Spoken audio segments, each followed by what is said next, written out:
জামিন নেওয়ার জন্য আইনজীবীর সাথে চুক্তি হতো বাকিতে, পরে জেল থেকে বের হলে পরিশোধ করতে হতো সেই টাকা।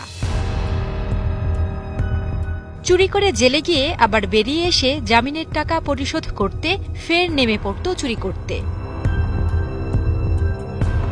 এভাবেই বছরের পর বছর ধরে সাকিব তার দলবল নিয়ে চুরি করে আসছে চট্টগ্রাম নগরী সহ আশেপাশের এলাকায়। সাকিব তার চুরি হাত পাকাইছে সে কিশোর থাকা অবস্থা, একেবারে ছোট থাকা, আর 10 বছর 12 বছর এই অবস্থাতেই সে এইসব কাজে লিপ্ত হয়েছে।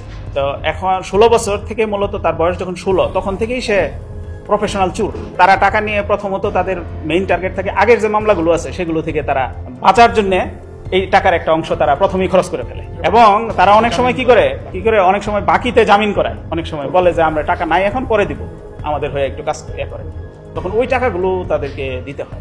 জামিনের টাকা জোগাড় করতে এবার এক হজযাত্রীর বাড়িতে হানা দিয়েছিল সাকিব ও তার দলবল। তালা ও জানালার গ্রিল কেটে 18,80,000 টাকা ও 23 ভরি স্বর্ণ অলংকার চুরি করে নিয়ে যায় সাকিব ও তার দলবল।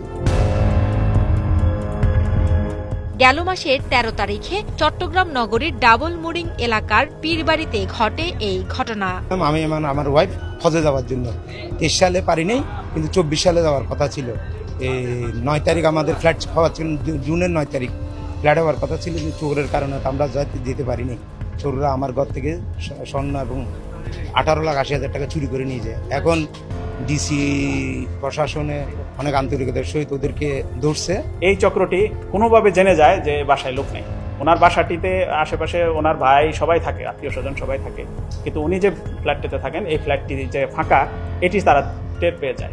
ঘটনার প্রায় 1 মাস পর ঢাকা, কুমিল্লা ও নোয়াখালীতে অভিযান চালিয়ে সেই সাকিব ও তার এক সহযোগীকে গ্রেপ্তার করেছে গোয়েন্দা পুলিশ।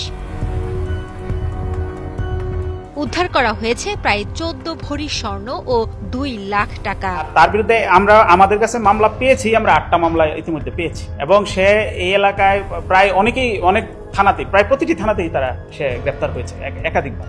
সদরঘাট থেকে শুরু করে সদরঘাট, বন্দর, আগ্রাবাদ, তারপরে হালিশহর, পাহাড়তলী, আকবরশাহ, এই এলাকায় এই চক্রটি তাদের কার্যক্রম পরিচালনা করে। এই চক্রটি কোনোভাবে জেনে যায় যে বাসায় লোক নেই।